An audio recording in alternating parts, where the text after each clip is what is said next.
Mesdames, Messieurs, je vous salue dans le beau nom de Jésus. C'est toujours un plaisir pour moi de vous parler et loin de moi la prétention d'être parfait. Maintenant, je ne fais que partager avec vous les périples que j'ai moi-même eu à faire, mais aussi les vérités que j'ai découvertes dans les écrits d'Ellen White. Aujourd'hui, nous allons parler d'un sujet simple mais important et le titre de la section que nous allons lire est Prier sans cesse.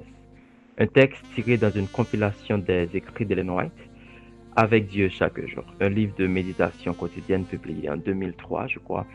Je l'ai découvert il n'y a pas trop longtemps.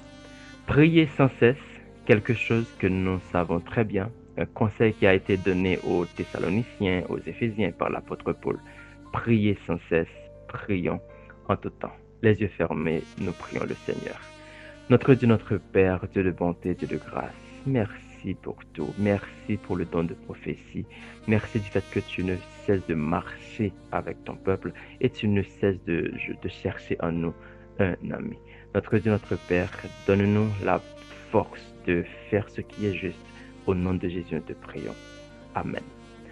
En passant, vous n'allez jamais m'entendre vous demander de partager ou de liker. La popularité, c'est pas ce que je cherche avec ce podcast. Si c'était le cas, je l'aurais fait sur la création de projets, les moyens de générer et maximiser des revenus. Mais je veux croire que parmi la foule, il y a des simples gens qui cherchent à trouver le Seigneur et qui cherchent à le plaire. Alors, lisons et changeons ce qui mérite d'être changé et croissons dans la grâce. Comme je l'avais dit, le texte, c'est prier sans cesse et nous lisons. Veuillez donc et priez en tout temps, afin que vous ayez la force d'échapper à toutes ces choses qui arriveront et de paraître debout devant le Fils de l'homme. Luc 21, verset 36. Souvenez-vous que Jésus était souvent en prière et que sa vie était constamment entretenue par l'inspiration du Saint-Esprit.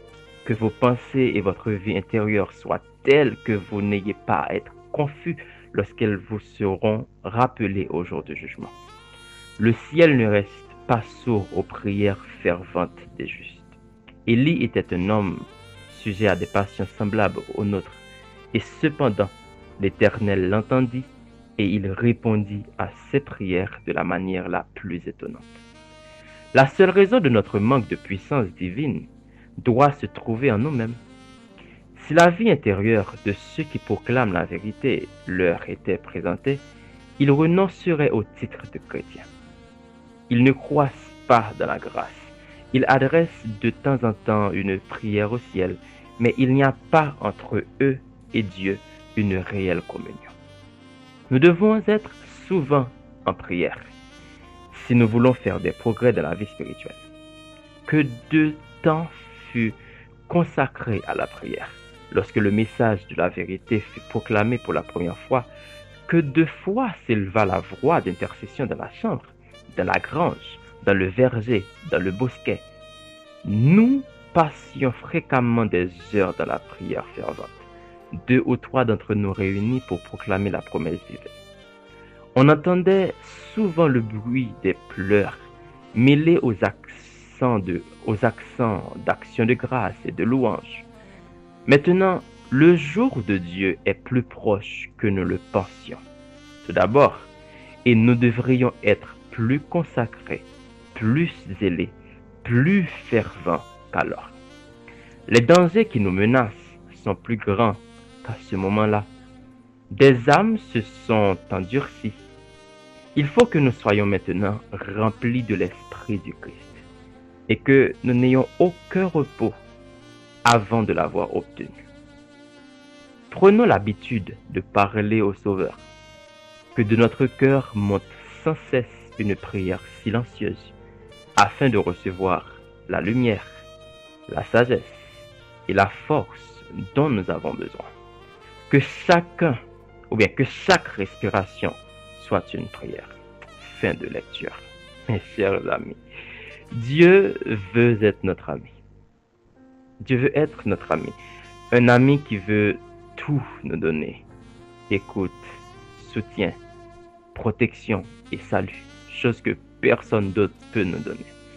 Et nous voyons comment nous traitons nos amis, nos meilleurs amis, pas vrai? On les parle tout le temps. Nos sujets de discussion avec eux ne s'épuisent jamais. Croyez-moi, je sais de quoi je parle. Je sais de quoi je parle. Mais pourquoi nous ne faisons pas la même chose avec le Seigneur? Il n'est pas assez digne d'être notre ami?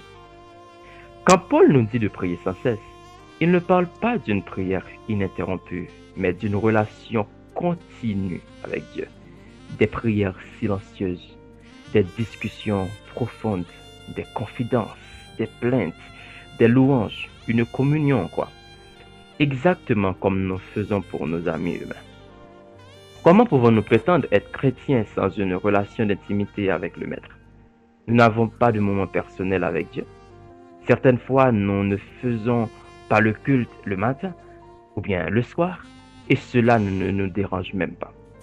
Mais à nous entendre, mais à nous entendre parler, nous connaissons, c'est comme si, non, nous connaissons Dieu mieux que Saint-Pierre. Nous sommes parfois des prédicateurs éloquents, oui, car nous travaillons sur ces choses, nous travaillons ces choses, car nous savons que nous serons en présence des gens, donc nous faisons l'apparence de la piété. Je ne juge personne. J'ai moi-même été comme cela jusqu'à ce que Dieu ait délégué l'unique personne qui, selon moi, pouvait m'aider à comprendre cela et changer de comportement. Madame White nous exhorte à développer une vraie relation avec Dieu. Au travail, parle à ton Dieu. À l'école, dans les moments de détresse, dans les moments de joie, peu importe ce qui vous traverse, parlez à votre Dieu.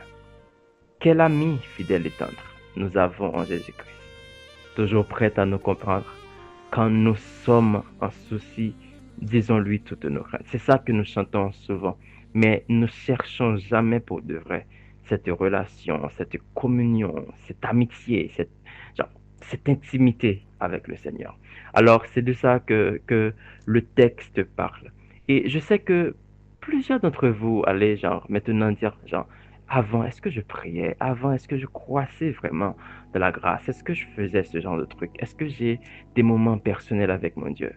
Non, j'en ai pas. Oh Seigneur, je suis désolé. Et quand nous faisons cela, quand nous prenons ce texte que nous avons tiré des écrits d'Ellen White et que nous commençons à vivre cette relation d'intimité avec le Seigneur, nous aurons la puissance qu'il faut et nous aurons aussi le don du Saint-Esprit. Alors, mes amis, c'était un plaisir pour moi de vous parler encore. Nous continuons avec le podcast. Nous ne voulons pas nous arrêter parce que je veux croire, comme je l'avais dit au départ, qu'il y a parmi la foule, parmi la grande foule, parmi le peuple de Dieu, des gens qui veulent vraiment plaire au Seigneur, qui veulent vraiment vivre une vie, une relation d'intimité avec le Seigneur. Prions notre Dieu. Merci Seigneur pour ta parole. Merci pour ce texte.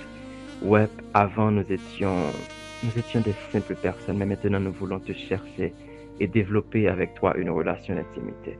Permette à ce que nous puissions réussir. Accorde-nous ton Saint-Esprit. Nous te prions avec foi et avec assurance. Au nom de Jésus. Amen. C'était un plaisir d'être avec vous, c'était un plaisir de vous parler. Je vous donne rendez-vous pour le prochain podcast. À la prochaine.